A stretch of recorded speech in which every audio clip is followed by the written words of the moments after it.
Hi friends, അപ്പോൾ ഇന്ന് എനിക്ക് പറയാനുള്ളത് ദളപതി വിജയനെ കുറിച്ചാണ്. ഇന്ന് എല്ലാവരുടെയും സ്റ്റാറ്റസും സ്റ്റോറീസും റീൽസും എല്ലാം ദളപതി വിജയുടെ ജനനായക് മൂവിയിൽ അതാണ്.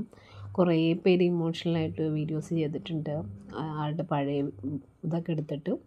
അത് കണ്ടപ്പോഴും ആസ് എ വിജയ് ഫാൻ എനിക്കും ചില കാര്യങ്ങൾ പറയണമെന്ന് തോന്നി. ഞാൻ തമിഴ് സിനിമ എനിക്ക് തമിഴ് എനിക്ക് സംസാരിക്കാനറിയാം. ഞാൻ തമിഴ് പഠിക്കാനുള്ള മെയിൻ റീസൺ തമിഴ് മൂവീസ് കാണുമായിരുന്നു. എസ്പെഷ്യലി വിജയ്, സൂര്യ, അജിത്ത്, ഇവരുടെ രജനീകാന്ത്, ഇത്രയും പേരുടെ പടമാണ് ഞാൻ കണ്ടുകൊണ്ടിരുന്നത്. അതിൽ എൻ്റെ വൺ ഓഫ് മൈ ഫേവറേറ്റ് ആക്ടറാണ് വിജയ്. വിജയുടെ ഫസ്റ്റ് ഫിലിം ഞാൻ കാണുന്നത് തുള്ളാതെ മനവും തുള്ളും ആ മൂവിയാണ് കാണുന്നത് കേട്ടോ.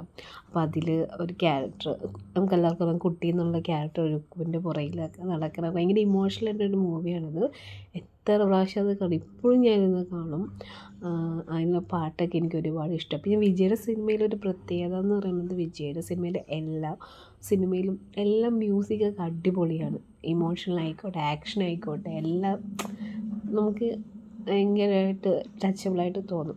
പക്ഷേ ഇനിയിപ്പോൾ അങ്ങനെ ഒരു വിജയ് പടം നമുക്കിനി കാണാൻ പറ്റത്തില്ല. ആളുടെ അവസാനത്തെ പടമാണ് ജനനായകൻ ഇറങ്ങിയത്. നല്ല വിഷമമുണ്ട്. ആസ് എ വിജയ് ഫാൻ നല്ല അധികം വിഷമമുണ്ട്. പക്ഷേ വേറെ ഒരു ഓപ്ഷനും ഇല്ല. പക്ഷേ അതിലും വലിയ സന്തോഷമാണ് ആൾ CM ആയിട്ട് ഇപ്പോൾ വന്നിട്ടുള്ളത്. ചീഫ് മിനിസ്റ്റർ ദളപതി വിജയ്, അതൊക്കെ നമുക്ക് കാണുമ്പോൾ, അല്ലെങ്കിൽ അദ്ദേഹത്തിൻ്റെ പ്രവൃത്തികളൊക്കെ കാണുമ്പോൾ അയാൾ നല്ലൊരു ആക്ടർ മാത്രമല്ല, നല്ലൊരു CM കൂടി അന്ന് പ്രൂവ് ചെയ്തേക്കണം. അതുകൊണ്ട് ആസ് എ ഫാൻ എനിക്ക് ഭയങ്കര ഒരു പ്രൗഡ് മൂമെൻ്റാണ് ആൾ CM ആയതിലും. എൻ നെഞ്ചിൽ കുടിയിരിക്കും എന്ന് പറഞ്ഞിട്ട് അദ്ദേഹത്തിൻ്റെ സ്പീച്ച് തുടങ്ങണം അങ്ങനെയാണ്. ശരിയാണ്, നമ്മുടെ എല്ലാവരുടെയും നെഞ്ചിൽ, അതായത് തമിഴെന്നോ മലയാളീസെന്നോ ഒരു വ്യത്യാസവുമില്ലാതെ എല്ലാവരുടെ ഉള്ളിലും നമ്മൾ തമിഴ് മൂവീസ് എന്ന് പറയുമ്പോൾ തന്നെ നമുക്ക് ഓർമ്മ വരുന്നൊരു പേരാണ് വിജയ് സാറിൻ്റെ പേര്. അതുകൊണ്ട് തന്നെ എത്ര പേർക്ക് ഇൻസ്പിറേഷൻ ആണെന്നറിയാം, എത്ര കുട്ടികൾ ഇൻസ്പിറേഷൻ ആയിട്ടുണ്ടെന്നറിയാം.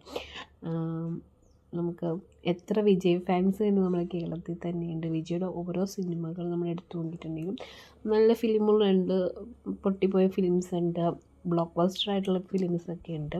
എന്നിരുന്നാൽ പോലും ചിലപ്പോൾ ചില സിനിമകളൊക്കെ, അതായത് പൊട്ടിയ മൂവീസൊക്കെ നമ്മൾ TV കാണുമ്പോഴേക്കും നല്ല മൂവിയാണെന്നുള്ള, സ്റ്റോറിയാണല്ലോ, നല്ല പാട്ടാണെന്ന് നമുക്ക് തോന്നിപ്പോയിട്ടുണ്ടാകും.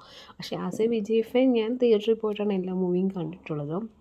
ഇത് പറയുമ്പോൾ എനിക്കൊരു സീൻ ഓർമ്മ വരുന്നത്, ലിയോ ഇറങ്ങിയ സമയത്ത് ലിയോ ഞാൻ ബുക്ക് ചെയ്തായിരുന്നു. പക്ഷേ അന്ന് എനിക്കൊരു വേറൊരു ഫംഗ്ഷൻ ആയതുകൊണ്ട് എനിക്ക് ലിയോ കാണാൻ പറ്റില്ലായിരുന്നു. ഞാൻ ഭയങ്കര ടെൻഷൻ അടിച്ചിരിക്കുന്ന സമയമായിരുന്നു. ആ ഫംഗ്ഷനിൽ നിന്ന് ഞാൻ തിയേറ്ററിലേക്ക് എങ്ങനെ എത്തിയെന്ന് എനിക്കറിയാൻ പാടില്ല. അത്ര സ്പീഡിൽ ഞാൻ വണ്ടി ഓടിച്ചിട്ടാണ് ഞാനന്ന് അവിടെ എത്തിയത്. കറക്റ്റ് സമയത്ത് എത്തുകയും ചെയ്ത്, ഒന്നും പറ്റിയൊന്നുമില്ല. എന്നാൽ പോലും ഷോ കഴിഞ്ഞപ്പോൾ അമ്മ പറഞ്ഞു, ഇവൾ വിജയ്ക്ക് വേണ്ടി എന്നെ കൊന്നേനെ എന്ന് പറഞ്ഞു. കാരണം അത്ര വിജയ് ഫാനാണ് ഞാൻ. അപ്പോൾ ഇതേപോലെ ആയിരിക്കും ഓരോ ആൾക്കാരും.